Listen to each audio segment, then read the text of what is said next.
What's going on, guys? Welcome back to the Just Knox Smith channel. In today's video, as you all just now seen by the title and the thumbnail, we're going to be indexing the transfer case in our 2006 F250. So this will work. I think it's 99 through 10. If it's not 99 through 10, it's like 05 through 10. Maybe it's 05 through 10. I don't remember, but I will link that in the description box, or you already seen it in the title, what this will work for. And we are utilizing the PMF, or Precision Metal Fab, indexing crossmember kit. So it comes with a new transmission crossmember, which we will show you how to install and what all goes into that. The clocking ring, the billet clocking ring, whatever it's called, to clock the transfer case down to correct your drive shaft angle in the front. So we are currently at 11 inches of lift, and we want that drive shaft angle to be as good as possible. So it has 3 different settings. Like if you wanted to just clock it just a little bit, like say you were at 8 inches of lift or 6 inches of lift, and you just want to bring it back to factory. But since we're on 11 inches of lift, I'm going to go ahead and clock it all the way down to the 3rd setting, which is the most that it will clock. And that's pretty much it. So I already have the crossmember installed, which I'm about to roll the footage from that. So this is in the future. So you're about to rewind in time and watch me install this transmission crossmember. So we're going to go ahead and get that transmission crossmember installed, and then we're going to remove the drive shaft because the truck is together now. But you will have to remove your drive shaft. It's 4 12-point 12mm bolts on each side. You don't necessarily have to take the drive shaft completely off. In this case, I'm redoing my U-joints, replacing the U-joints in my drive shaft as well. So I'll be taking the drive shaft completely off. So it's 4 12-point 12mm bolts that hold each flange on to take the drive shaft completely off. So we'll get into clocking the actual transfer case after you watch this video on me installing the transmission crossmember. Then we'll go ahead and remove the transfer case. So I did personally, I did leave the transfer case attached, jack up on the transmission, and replace the crossmember. It worked fine, and now we're about to remove the transfer case. So I'm gonna go ahead and roll the footage that I filmed a couple of weeks ago installing this transmission crossmember, and then we'll go ahead and remove the T-case and show all of that on indexing it, and then put it back together. So I'll see you all here in just a second. Enjoy. What's going on, guys? Welcome back to the Just Knox Smith channel. In today's video, we're gonna be installing the PMF transmission crossmember that is required to install whenever you're indexing your transfer case. So the first thing that you're going to want to do is get a jack and a chunk of wood, or if your truck isn't like 30 plus inches above stock ride height, then you should be able to use a transmission jack or like a normal jack with a lot smaller piece of wood. But whenever we took this truck apart, how it is up on jack stands right now, pictures and videos don't do it justice. Like this thing was on a 20-inch lift. We jacked it about 5 inches above that and then took it apart, and it was on jack stands. We're literally just sitting under here, but there's 2 bolts right here in the middle. You're going to take the nuts off of those, and then this Christmas tree plug for this harness, there's 2 or 3 on those. And then right here you've got 3 bolts, and then on the other side you had 2 4 6, so there's 6 bolts on the other side. And then over here there was 6 bolts. There was 2 right here, 2 on the bottom, and 2 right there. Then you have those 2 in the middle, like I said. So that whole cross member right here that you see will be getting replaced with this cross member right here, along with this piece right here, which bolts and makes this completely adjustable. So that's pretty nice. So that's why we're about to put this on, and then we have all of this extra room for our drive shaft. So this is going to be above the drive shaft instead of coming below it.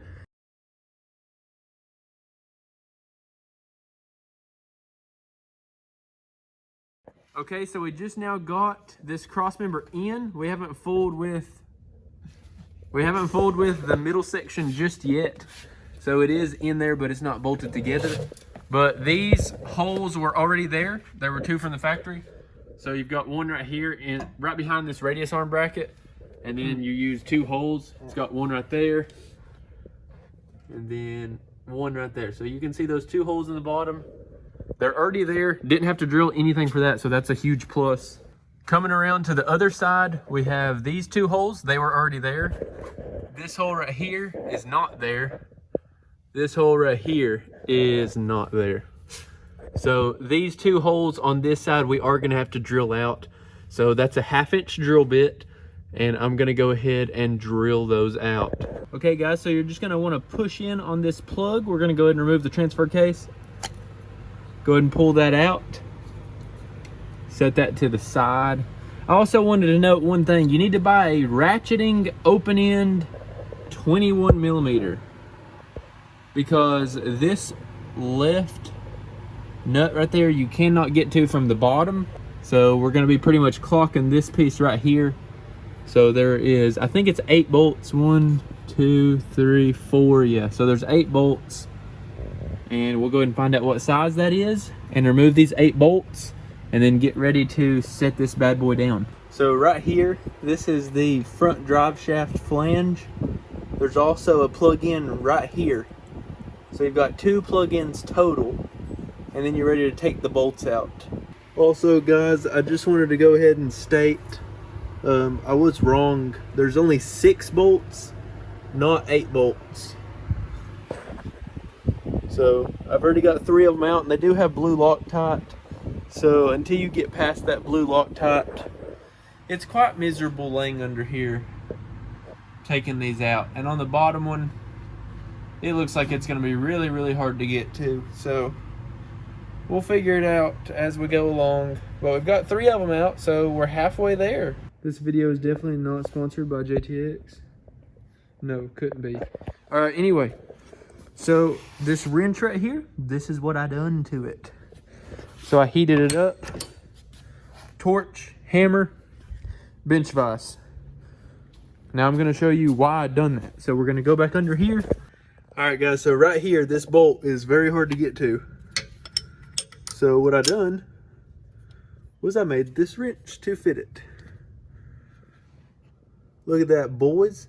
And I just eyeballed that. Like, I literally just eyeballed like the bends, and it turned out literally perfect. So now I can actually put another open end on the end of this. So I have another wrench right here attached to the end of that one. I'm going up, and watch this.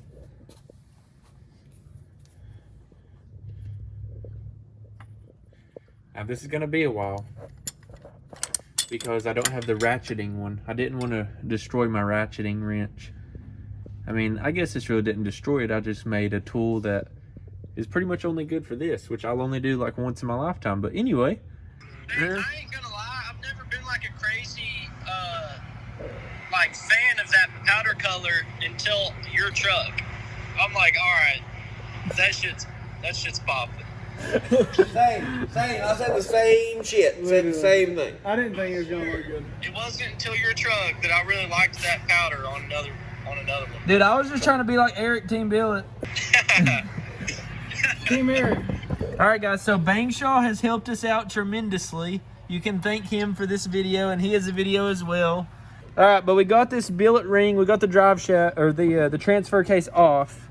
What ended up giving me major problems was this alignment pin. And if you go watch his video, his went completely different.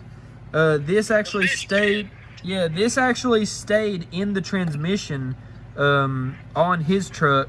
But on my truck, it was seized in the transfer case. So we had to do what we had to do to get this transmission, or this transfer case off, to say the least. So Bangshaw screen recorded it. I may put a little bit of it up on the screen, but let's just say that I was hands, feet, mouth, everything went into getting this transfer case off. So it fell into my lap. And it fell into Devin's lap. But it's not as heavy as you would think. And there also is a breather hose attached. It attaches right there. And it's right there. And I may or may not have hit the powder coat right there with a hammer. So anyway.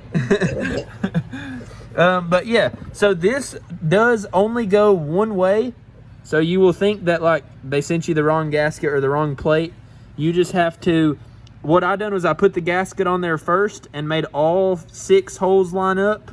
And then I put the billet plate on and spun it around while holding the gasket still until all of those holes lined up. But you do have to make sure that they're all lined up, and it only goes one way. Bangshaw, he did have his piece right here powder coated, and he ended up having to use new bolts. He had to go get some that were longer because it started trying to strip the aluminum spacer.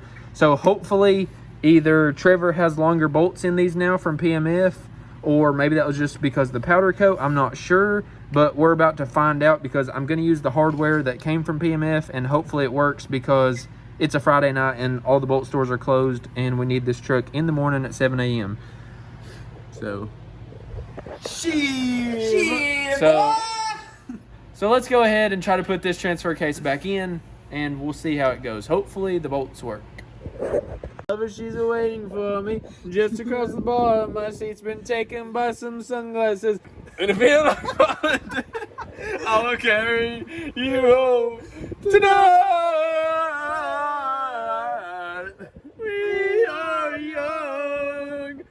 And I've got the T case indexed with the 14mm bolts. Alright guys, so we've got this on here. The bolts ended up working, so I'm not sure if Bangshaw maybe just had like a little bit of powder coat, like just the thickness of powder coat made that not work for him. I'm not sure, but it ended up working on these, or maybe we run a longer hardware now, so I'm not sure. It could be a little bit of both, so I'm really not sure. But the bolts came, but the bolts that came with the kit ended up working good. We set it on the 3rd setting, so that clocked it down pretty good. Still have, you know, a lot of wiring over here. I know before somebody said, oh my god, look at those wires. It's literally just 2 rock lights and a horn blasters kit, so don't freak out about it. We still got to redo all the rock lights, put like 40, 50 of them on here, and all of that stuff will be in wire loom. So anyway, we got this plugged back in, got this plugged back in, got the vent hose back on. Don't forget about that vent hose up top like we did. And yeah, so we're on here. 1 seal on each side. The seal is directional as well. It can only go one way. And just get some help for this. Have a second person. If it wasn't for Devin. What? And I'm not done. And to help me with this, then we couldn't have done it. But we done it. Could you quit? What are you laughing at? Where's he at? Hey, Bangshaw. Alright, anyway guys, so we're going to go ahead and put the drive shaft back on, and then we'll be ready to put the big front drive shaft on too, but I'm not going to do that tonight. I'll do that another day, but... Alright guys, so we finally got the transfer case indexed, and it was actually really easy. So there wasn't near as much work as I thought. That pin was seized. Hopefully the pin on yours isn't seized, and everything will go smoothly. Everything fit up perfect with Trevor's kit from PMF. So the PMF kit worked great. I would highly recommend doing this if you're above, you know, 8 inches of lift, 6 inches of lift, or whatever, just to get that drive shaft angle back perfect. So that's going to be all for today's video, guys. I hope this helped you all out. Thank you all for watching. Don't forget, get down there and click that like button, drop a comment below, hit that subscribe button. Always remember, everybody starts out as nobody, and I'll see you in the next one. Peace.